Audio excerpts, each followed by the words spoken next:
இத பாருங்க, பிஷப்போட பெர்மிஷன் இல்லாம நாம இத கண்டிப்பா பண்ணக்கூடாது. It's not allowed. I do know about the rules father. ஆனா இந்த சமயத்துல அந்த பொண்ணோட உயிரை நாம காப்பாத்தாம விட்டுட்டா அதுவே ஒரு பெரிய பாவமாயிடும். நீங்க புரிஞ்சுக்க மாட்டேங்கிறீங்க ஃபாதர் தாமஸ். எக்ஸாசிசம் பண்றது அவ்வளவு சுலபமான காரியம் இல்ல. சைத்தான் கூட மோதுறதுக்கு திடமான மனசு நமக்கு இருக்கணும். நீங்க நம்ம சர்ச்சோட நியதிகளுக்கு கட்டுப்படாம தவறான முடிவை எடுக்க பாக்குறீங்க. இதனால அந்த பொண்ணுக்கு ஏதாவது ஆச்சுன்னா அவளோட இறப்புக்கு நீங்க தான் காரணமா இருப்பீங்க.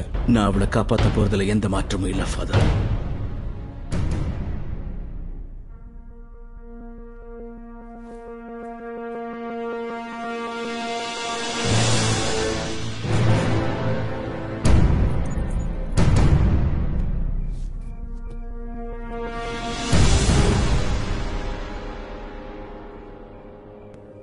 அந்த அறைக்குள்ள போறதுக்கு முன்னாடி நாம ஒரு விஷயத்தை நல்லா ஞாபகம் வச்சுக்கணும். நாம மோத போறது தீய சக்தியோட, லீசா கூட இல்ல. லீசாவோட உடம்புல இப்ப தீய சக்தி நுழைஞ்சிருக்கு. அது நம்மளை ஏமாத்த முயற்சி பண்ணலாம், கவனத்தை திசை திருப்பலாம். உள்ள போன உடனே லீசா நம்ம முன்னாடி அழலாம், கத்தலாம், கதறலாம். அது நம்மளை பலவீனமாக்க முயற்சி பண்ணலாம். ஆனா அதையெல்லாம் பார்த்து நாம ஏமாறக்கூடாது. நம்மளோட எதிரி அந்த தீய சக்தி தான், லீசா இல்ல.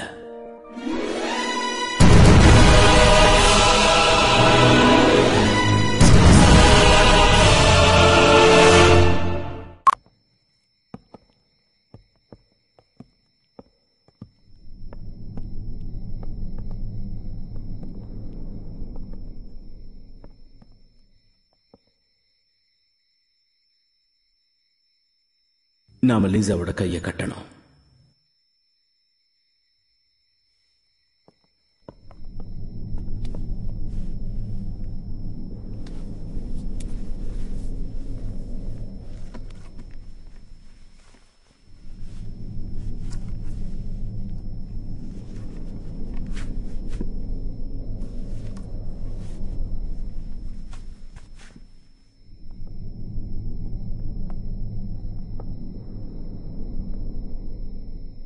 Lord Jesus Christ, our Savior, have mercy on our souls.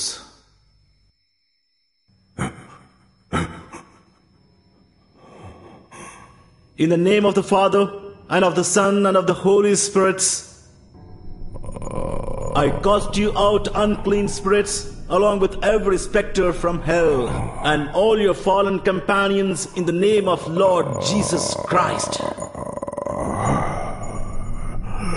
Begone, and stay far from this creature of God, for it is he who commands you, he who flung you headlong from the heights of heaven into the depths of hell.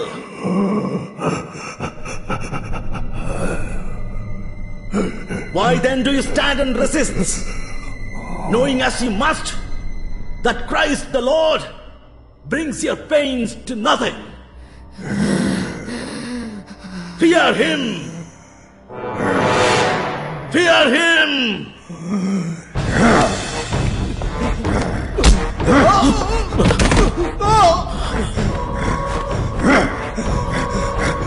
Lisa!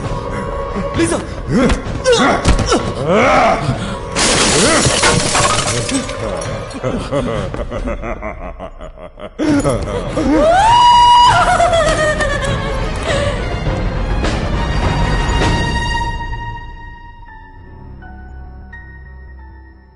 விடியறதுக்குள்ள அவ உடம்புல இருந்து தீய சக்தியை விரட்டணும்.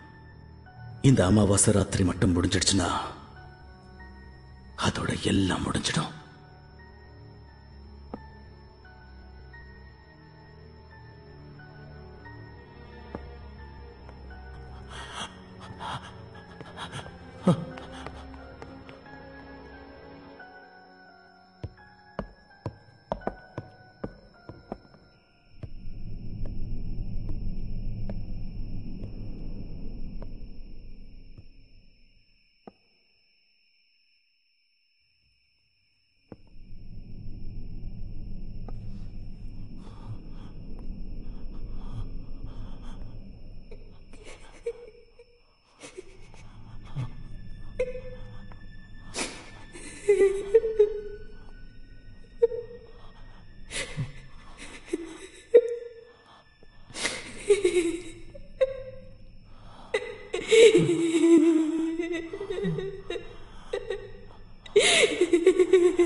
பாம்புக்கு பயந்த ஸ்டூல தூக்கி கீழே போட்டுட்டியே, இனிமே உன்னால என்ன பண்ண முடியும்?